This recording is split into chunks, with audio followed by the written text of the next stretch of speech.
How are you doing? Good to see you all. Anyway, my name, well, you gave my full name, JJ Fernandez, but it's okay. People know me as JJ. I know some of you are mass comm students here. Some of you, nice. You all want to take my job? Please give me another 5 years before you do that. Okay. Now, how did I get here? Now, funny enough, everyone has a theme to their presentation. Mine is simple. Mine is failure equals success. And now you're thinking, huh? What? How this guy? Well, my story about how I got on radio is actually a weird one. It's because of certain failures in my life that I managed to get on radio and be standing in front of you and speaking to you now. Because most of you now, I know you're thinking, I've got this passion. I want to do this. This is my purpose in life. What's my purpose? Some of you are still questioning your purpose in life. What am I here? What am I good for?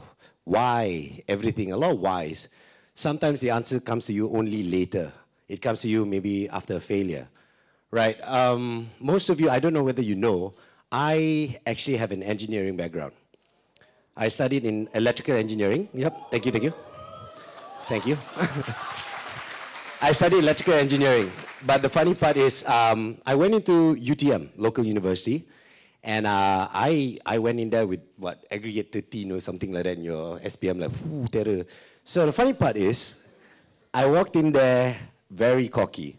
I walked in there with my grades that high, and then I saw my fellow university students and the grades weren't good in SPM, so I thought, psh, this is going to be easy for me.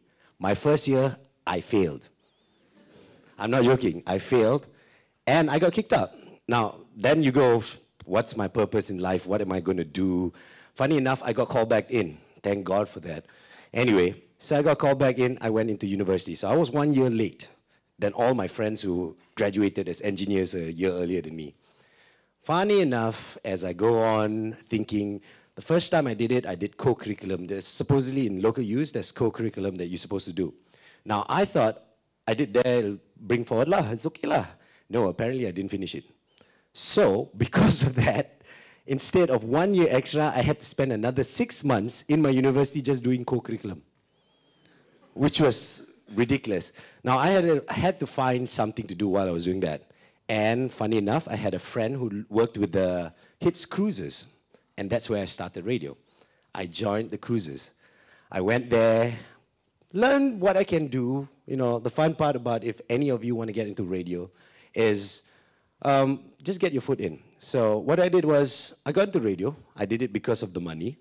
Trust me, I didn't know anything about radio back then. I didn't even have a dream about being a radio DJ. I was thinking, I do 1 year as the cruiser, then when I'm done, graduate, become an engineer. Father will be happy with you. Didn't work. Because after 1 year of doing the cruiser work, I found a passion.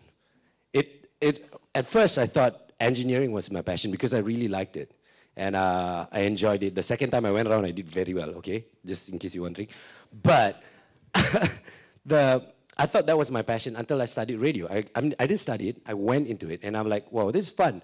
When you join the cruises, you get to do all the groundwork. You learn the basics of radio, the promotion sides of radio. And then after a while, and the fun part is, everyone in a company is actually willing to share. As long as you're willing to ask.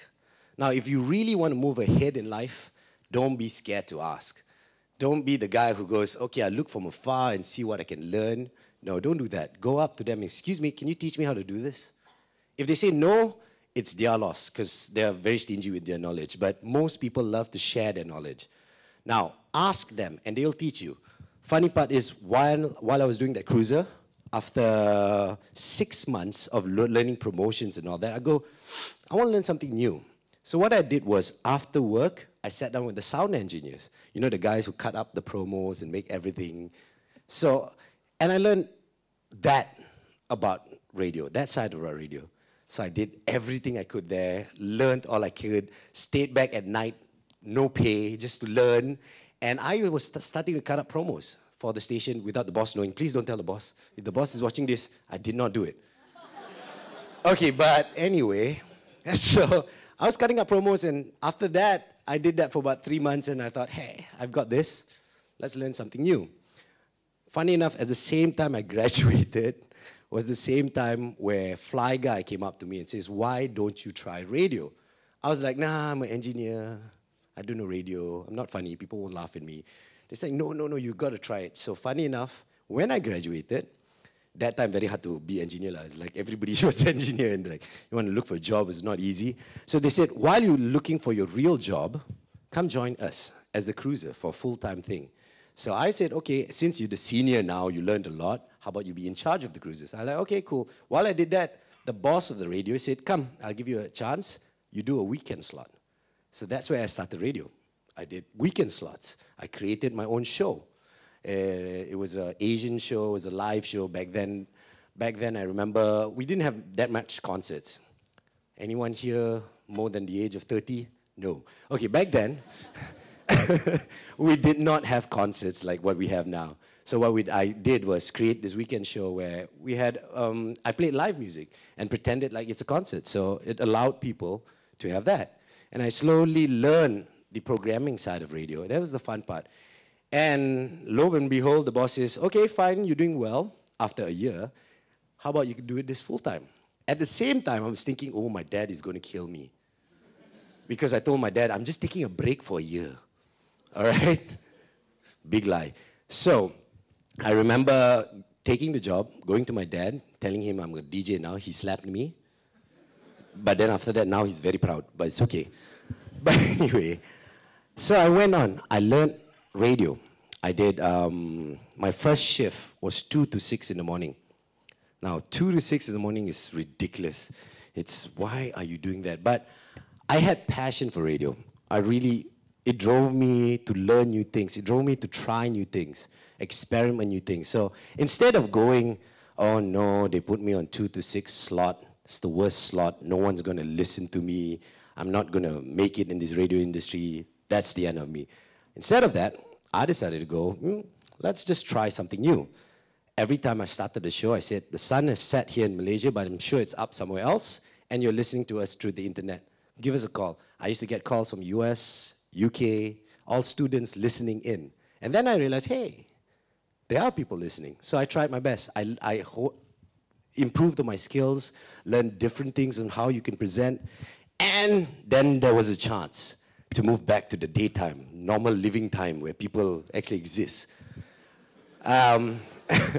So I moved. It's fun. But it was really scary. Trust me on this. To take on different roles, it's really scary. But because of the passion, it drove me to do it, right? So I moved to a day slot. And the only option to move to a day slot was this thing. Okay, radio, what you don't see is this person called the music exec. Now, the music exec is the one you blame for playing too much of the same songs, not the DJ, because the DJ doesn't know anything. Now, the music exec is supposed to schedule the music. Now, this is a different part of radio that I got to learn. Not many people who join radio, who become a DJ, gets to learn this part of radio, but I was passionate. I did it for free, again. I do a lot for free, suddenly I realized. But it's okay. It got me to where I am. So the funny thing is, I did that. I learned about the basics of radio, how to place music, where to place music, why is this music placed there and here and that, all right? And my passion is the one that drove me. I was working 14-hour days because I was still doing a live slot. But I was working 14-hour days because I thought, and one day, this knowledge should come in handy for me. Maybe I'll do something else. I never know where I can end up. So I loved radio, and I wanted to learn every aspect of radio. Now, if you really are passionate about something, all right, and you got to put your heart and soul into it. Trust me, sometimes you don't see the end picture. You don't see what goes on. There are going to be setbacks, like me getting kicked out of university and stuff like that. Now, if I didn't do that, I would be an engineer right now.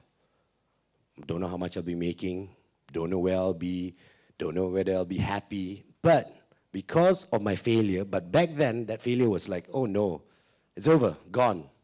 That's the end of me. I'm just going to, don't know, maybe work in 7-Eleven or something like that. all right? That's the thought. Seriously, trust me, you all will go through this. And back then, my passion was engineering. I was like, that's me. I don't see myself doing anything else. But it moved and changed. And the scary part is to accept the fact that, wait a minute, I might like this better than this. But I've studied all my life to do this. Do I let that go and just go crazy? I say, try it out. I'm not saying don't do it. Try it out. You never know until you try it. Because from just doing that weekend shift and all that, I went on to be the music exec. After that, I started moving on through all the shifts. I moved on till I did breakfast, of course, morning crew, right? The gotchas and all that, created that. Whew. It's like 6 years ago or 7. Anyway, so I did that. I moved into breakfast. I stopped doing the music exec thing because there's a lot of time. There's a lot of things that go around radio that you don't see. And it's fun to get in. So if you really are passionate about something, get your foot in and ask. Speak to people. Say, excuse me, can you teach me this? Can I try this? Why did you do that? What's the importance of this? And you learn. And funny enough, a lot of people, I know a lot wants to know why did I move to Red, right? I'm from Hits. Why did I move to Red? Why, from a #1 radio station, well-known everywhere, move to Red? Main reason, passion. Why? It's because if I stayed there at Hits, I'll still be the same guy. I'll still be doing the same thing. I can. It's so easy. But after a while, it became too easy. So I needed another challenge. I needed to try something new. I needed to break out of the norm, because that is very important in life. Because if you don't break out of your norm, trust me, after even 5 years of your job, you go, I think I need something new. Some people, 6 months already, I need something new. But, so that's why I moved to Red, to try new things, to experiment, to build again. I literally, from there, I moved down to, Red is where it is, slowly building, but I'm helping to build the station. And this is the fun part. Main reason why I moved, another reason, was my father taught me this. Knowledge is very important. Knowledge is very powerful. With knowledge, it will get you places. But that knowledge is useless if you don't share it with anyone else. It's wasted if you steal it, you keep it for yourself, and you think, hey, then people will come to me for this. No. So the reason why I moved to Red is I'm actually there helping people out. I'm actually coaching the guys there to improve themselves. So that's why I moved. Now, I know y'all are really young. I know you don't know your purpose. You don't know what you're going to do, why you're here, your focus. Trust me, you'll find it along the way. But the most important thing is, don't be scared to speak. Don't be scared to ask questions. Don't be scared to put yourself in the spotlight where other people go, you didn't know that? Psst. Don't be scared. Some people might do that to you. Trust me on this. That's the hard part. Some people will, and some people enjoy doing that to you. But don't be afraid of going, because if you have purpose, you really want to learn this, go there and ask. And trust me, some doors will open up. And then your purpose will change, your passion will change, you learn new things. Don't be afraid to embrace it and see whether you actually like this, whether this fits me better than what I do. I'm not saying quit your job or studies now and just switch to do something else. I'm saying once you're done, keep your eyes open. Don't live life like a horse with blinders on. You don't see what's left and right. You only have that. Passion and drive is very important, but keep your eyes open, because your focus might change and it might lead you to a place where you never thought you're going to be. I'm an engineering student, and I have been to universities to give lectures on mass comm, which I have zero knowledge on, but I learned everything from the job, and whatever is in the textbook, I can explain to you why exactly. So, here's the thing. Be passionate, don't be scared to ask, and move forward with a purpose, all right? Thank you very much.